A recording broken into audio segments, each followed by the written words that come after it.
அனைவருக்கும் வணக்கம். வாழ்க வளமுடன். நான் உங்கள் பாலசுப்ரமணி.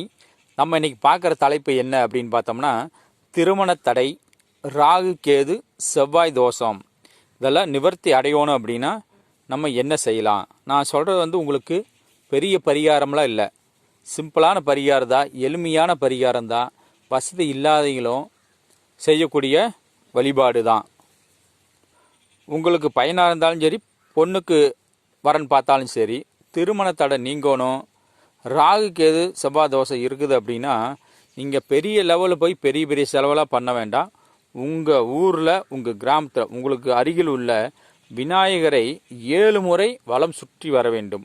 7 முறை வலம் சுற்றி வந்து ஒரு தீபம் ஏற்றி, ஒரு தீபம்னா ஒன்று ஏற்ற மாட்டான், 2 தீபம் ஏற்றி விநாயகரை வழிபாடு செஞ்சுட்டு வாங்க.